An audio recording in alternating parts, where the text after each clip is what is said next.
I welcome you to my channel. Subscribe and listen to my new stories every day. I sit in the cozy, dimly lit corner of the espresso bar, laptop open, scrolling through pages of dating profiles.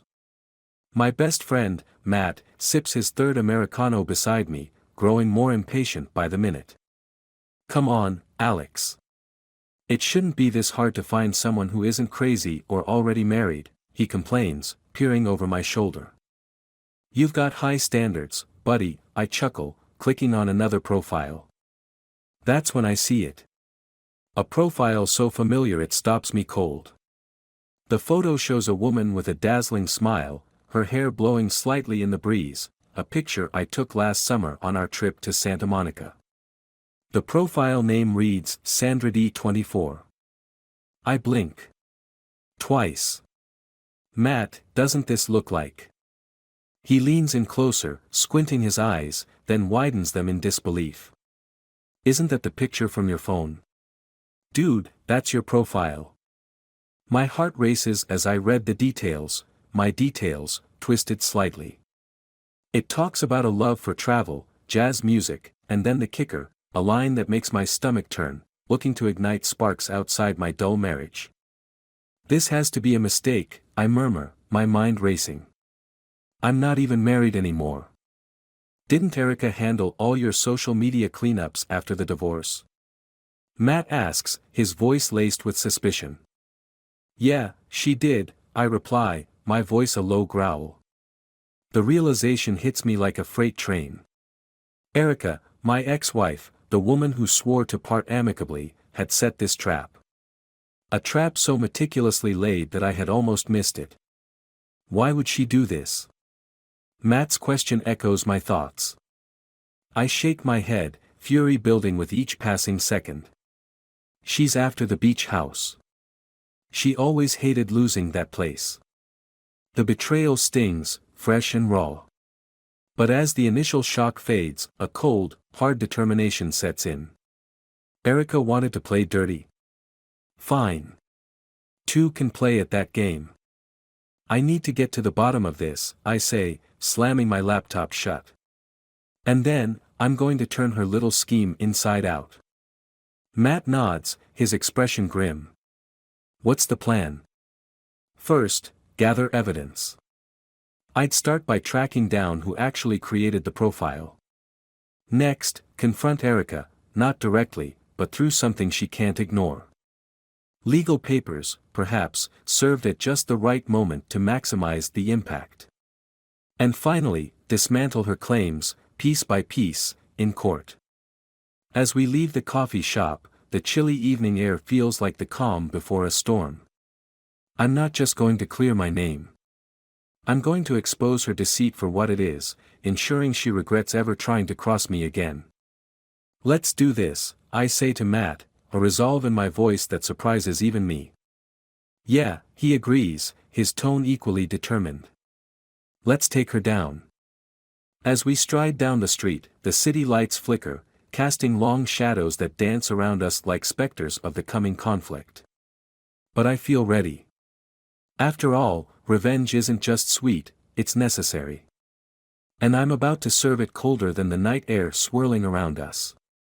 The next morning, I'm up with the dawn, a sense of purpose pulsing through me. The first step is clear, confirm the creation of that fake dating profile. With a strong coffee in hand, I sit down at my desk, firing up my laptop to dive into the digital world.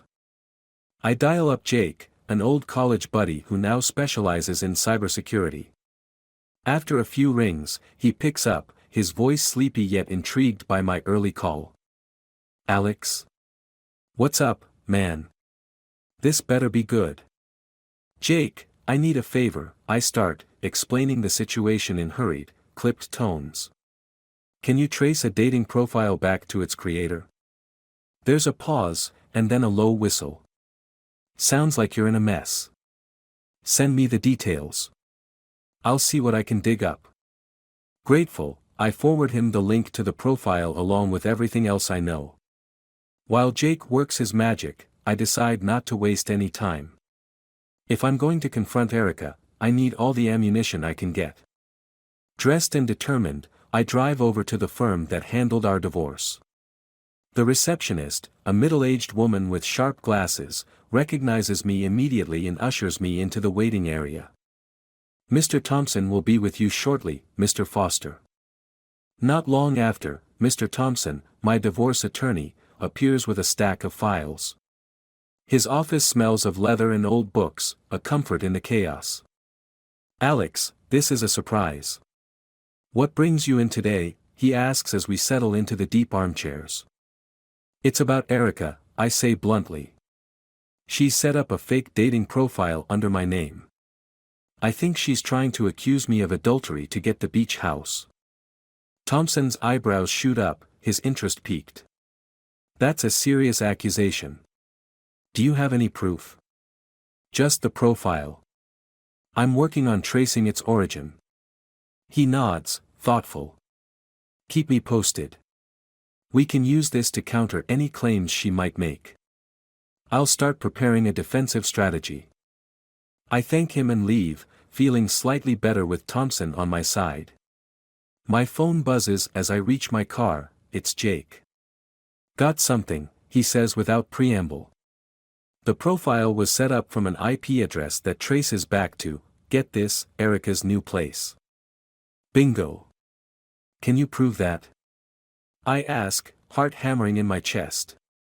"Absolutely," Jake confirms. "I'll send over the details and documentation. This kind of evidence is golden, Alex." Armed with this new information, I drive straight to Erica's upscale apartment complex. The doorman recognizes me, his face a mask of neutrality as he lets me in. I take the elevator up, my mind racing with each floor it climbs. When her door swings open, Erica's face is a study in false innocence. "Alex? What a surprise." "Cut the act, Erica," I snap, holding up a printout of the dating profile. "Why set this up? What are you playing at?" For a moment, her facade cracks, anger flashing in her eyes. "You took everything from me in the divorce, Alex. I just wanted you to lose something too."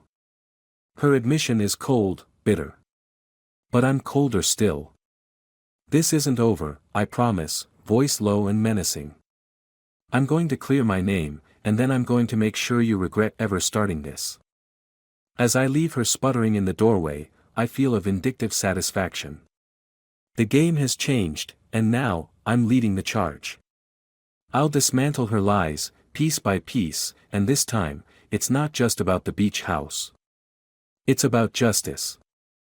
I'm back at my desk early the next morning, a relentless drive propelling me forward. Today's agenda is clear: prepare the legal battlefield. As I pore over the documents Jake sent me, my phone buzzes. It's a message from Matt. "Any updates? What's the plan?" I type back quickly, "Got proof. Meeting with Thompson in an hour. It's game time." With my evidence folder tucked under my arm, I head to Thompson's office.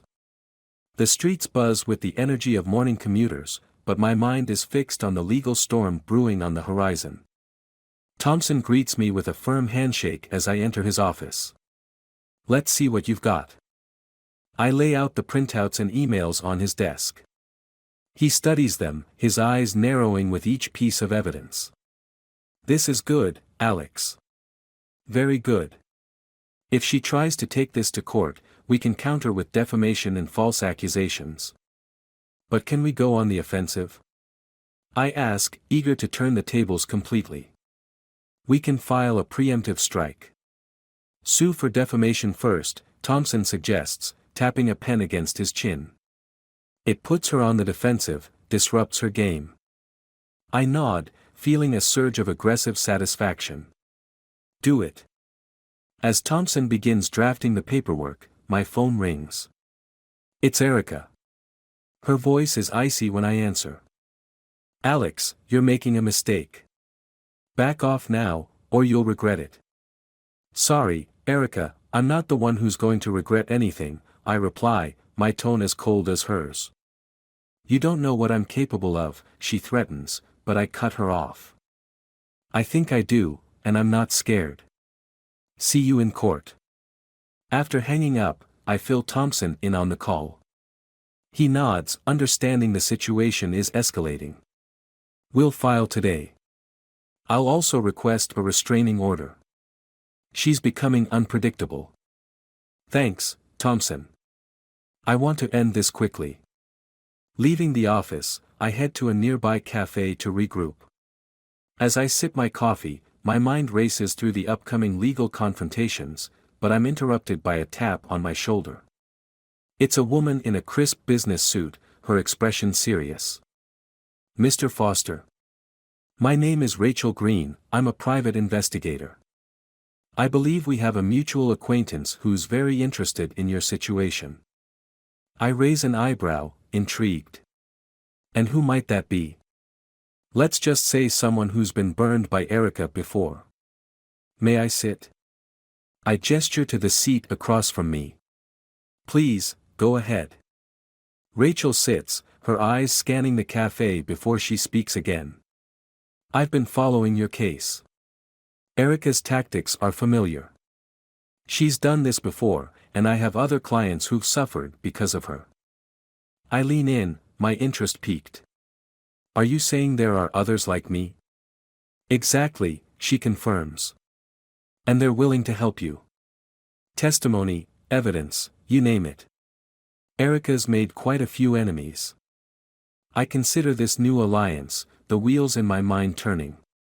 I want to hear everything. And I want her to pay for what she's done, to all of us. Rachel nods, pulling out a file.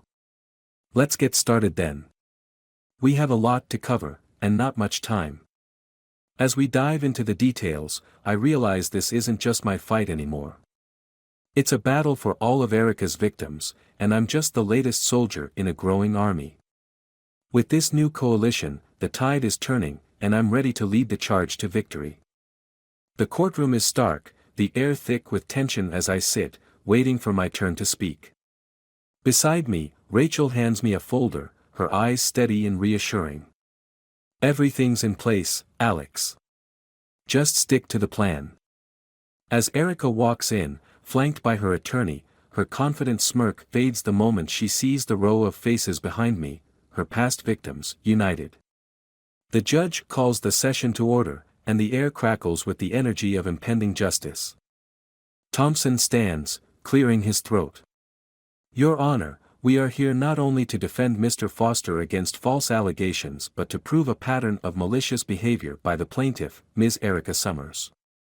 Erica's lawyer jumps up, objecting, but the judge waves him down, allowing Thompson to continue. As he lays out the evidence, including testimonies from Rachel's other clients, Erica's composure cracks, her mask of innocence slipping as the real story unfolds. Then, it's my turn. I take the stand, my voice steady. Not only did Ms. Summers create a false dating profile in my name, but she also intended to use it to fabricate a case of adultery and claim my property. I pause, letting my words sink in before adding, and she would have continued her schemes, if not for the collective efforts of others she's wronged. As I speak, Thompson projects the fake dating profile, emails, and IP trace results onto the screen. Murmurs ripple through the courtroom. Erica's lawyer looks flustered, his notes a jumble. When Erica takes the stand, her usual eloquence is gone. Under cross-examination, her story falters, her eyes dart around the room, seeking an ally but finding none. Her betrayal, her manipulation, it all comes crashing down in the echo of her faltering lies. Finally, the judge speaks, his voice resounding through the courtroom. After reviewing the evidence and testimonies, it is clear that Ms. Summers has engaged in a pattern of deceit and manipulation. The court rules in favor of Mr. Foster and awards damages for defamation and emotional distress. But I'm not done yet. As the court empties, I approach Erica, her face pale, her defeat absolute. You thought you could destroy me, I say quietly, my words for her ears alone. But you only revealed your own destruction. She looks up, her eyes hollow. Alex, I. Save it, I cut her off. You're nothing to me now. You played a dangerous game, and you lost everything. Turning on my heel, I leave her there, a shell of her former self. Outside, the sky is a brilliant blue, a stark contrast to the dark courtroom. I feel a weight lift off my shoulders, the chains of Erica's deception finally broken. Rachel meets me at the courthouse steps, her expression one of muted celebration. It's over, Alex. How do you feel? Free, I reply, the sun warm on my face. And ready to move on. As we walk away, I know this victory isn't just mine. It's a win for everyone Erica tried to destroy. She thought she could manipulate her way through life, but in the end, her own web of lies ensnared her.